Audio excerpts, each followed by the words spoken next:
Hello everyone, Mickey here once again. Thank you very much for checking my channel, and as always, I really appreciate you taking the time listening to me and watching me right now. So how was your weekend?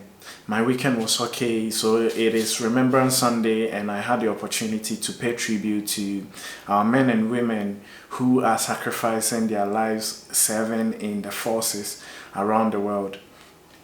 And in this video, I'm going to try and paint a picture of what the reality of war does to a soldier, what a soldier and their family goes through whilst they are serving. But before I carry on, I want to say two things. One, I want to say that it is not in my place to talk about the morality of war.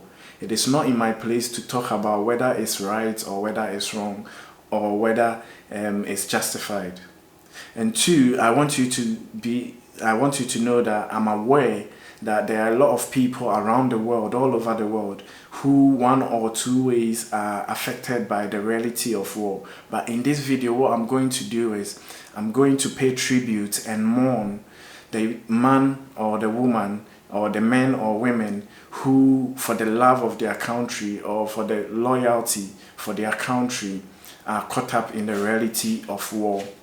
That's what I'm going to do, so that when you sit there today or the rest of your life, when you are observing your minute or two silence, you will know, you will have a focal point, something to reflect on, and know that you're not doing it in vain.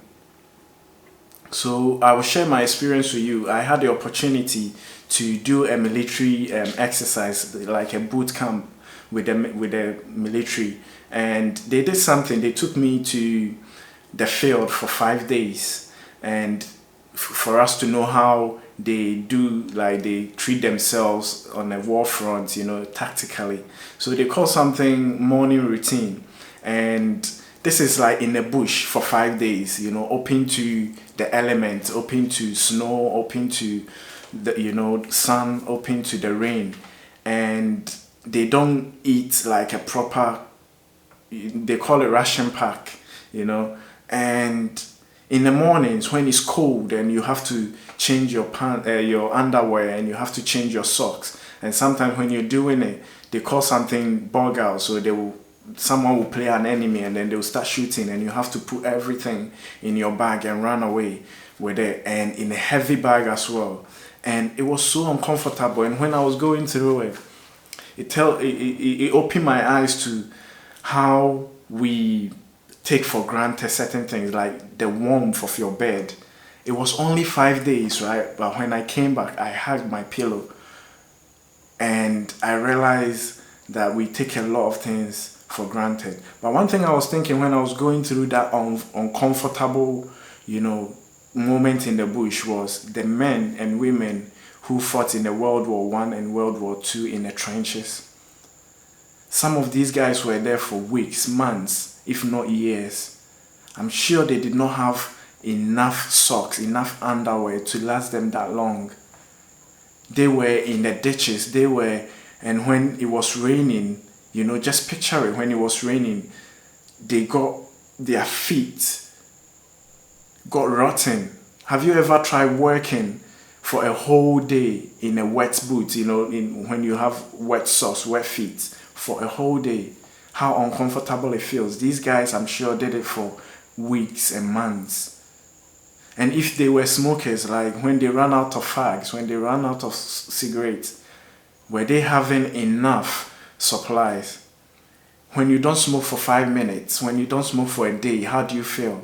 These guys had to stay there and wait for supplies, and if it came, and nowadays soldiers have got good kits, more advanced, gloves and stuff like that to keep them warm. How did these men and women, how did these soldiers keep warm? How did they keep warm? So basically they signed up to give their life away for their country, right? And it's thinking about that, it's not easy.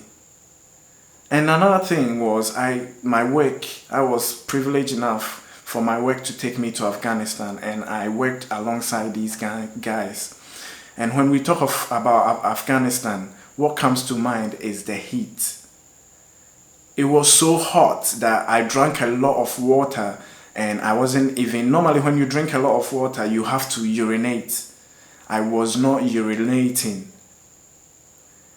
I don't know much about the anatomy, the human anatomy, but the only thing I can say is, instead of the water that I was drinking going through my kidney and my bladder, it was being evaporated out of my skin. The sweat. I was in a place that they call combusting, right? And it was fairly safe compared to those outside. So I was able to work, with my shirt off and stuff like that. And it got me thinking about the guys who goes out on patrol wearing their full kit, wearing their body armor. Wearing their body armor. And I googled the weight of their body armor, and the old ones weigh 7 kilos. The new ones now 4.7 kilograms. They were wearing helmets that weighs 2 kilograms or 1.5 kilograms. And then they have to carry all their kit. They have to carry radios, they have to carry ECM, they have to carry extra batteries for their radio, they have to carry extra clothes, they have to carry water, they have to carry food. And if you are the lead man, you carry your gun, and some of the gun, they call, one of them is called GPMG, General Purpose Machine Gun. And I googled it, and it weighs 10 to 11 kilos. Can you believe that? Some of these guys, some of these women are barely men and women. Some of these are only 18-year-old. And they have to carry that. They have to think about that weight, that burden. So the heat, the weight on their body, on their back, on their knees, and they have to carry the gun, and they have to walk out. And they have to tell their minds to forget about all this uncomfortable, the weight and the heat, and they have to think about their military drill. They have to look around their surroundings, right? And make sure that no one shoots them.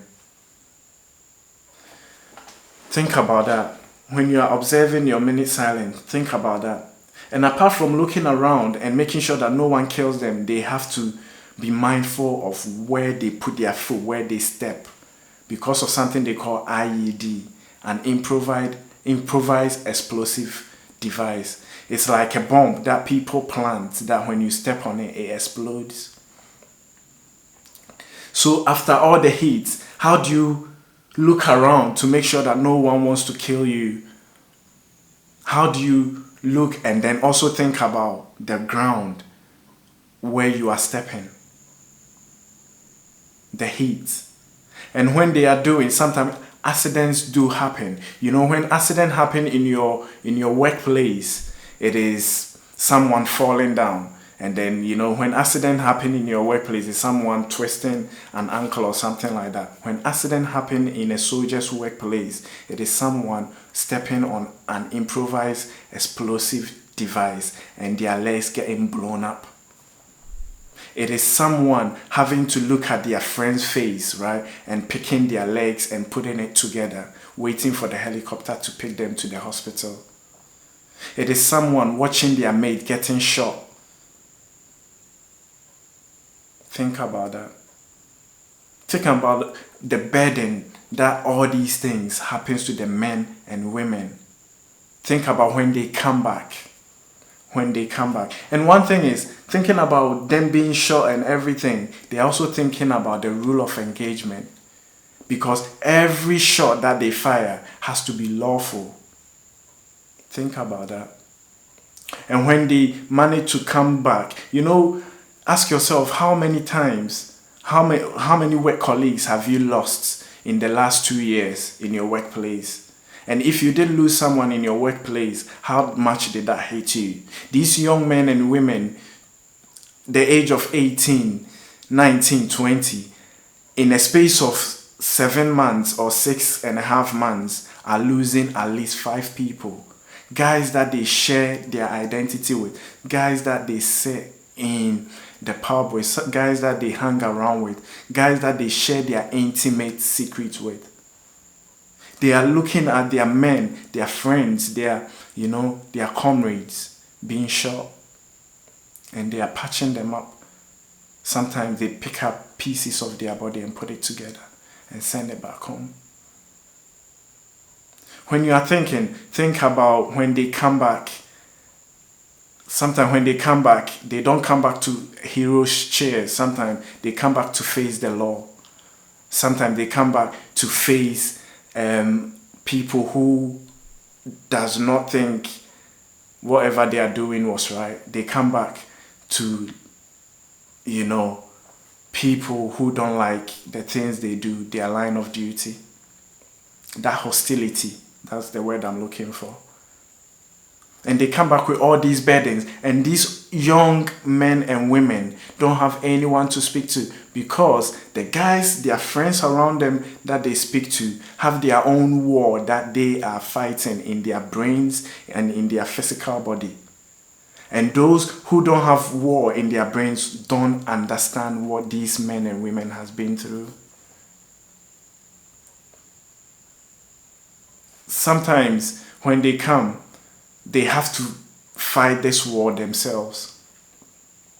It's not easy what a soldier goes through. That's the reality of war, and they deal with it somehow. And sometimes some of them are not able to deal with it, so they kill themselves. So when you're observing your silence, think about that. When you're observing your silence, think about that young baby, the young kid who is used to daddy coming home at 5, and then in a space of 5 months, 7 months, 9 months, or even a year, dad is not coming home. Right? And think about the husband or the wife who will have to explain to this young kid that for the next year, dad is not coming home. Or even if dad comes home, right? Dad will not come home the same man.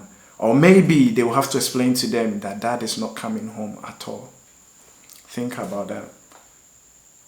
Nobody goes through all that, right? And comes back the same.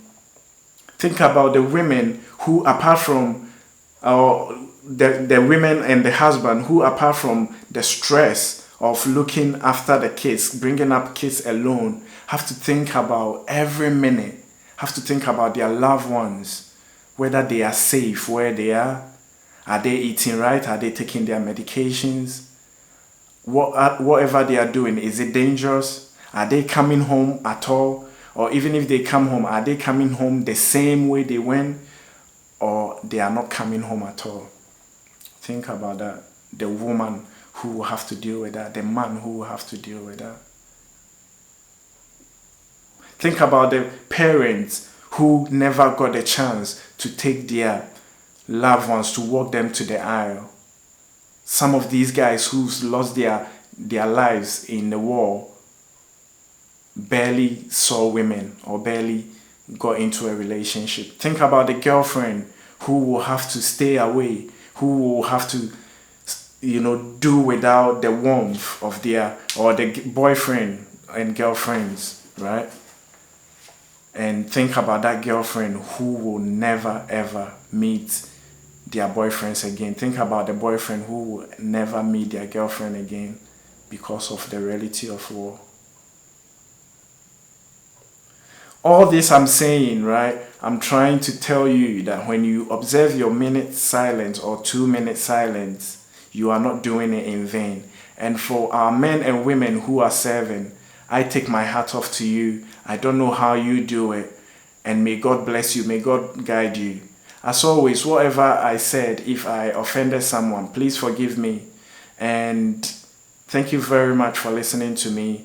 And thank you very much for subscribing. And may God be with you. Bye.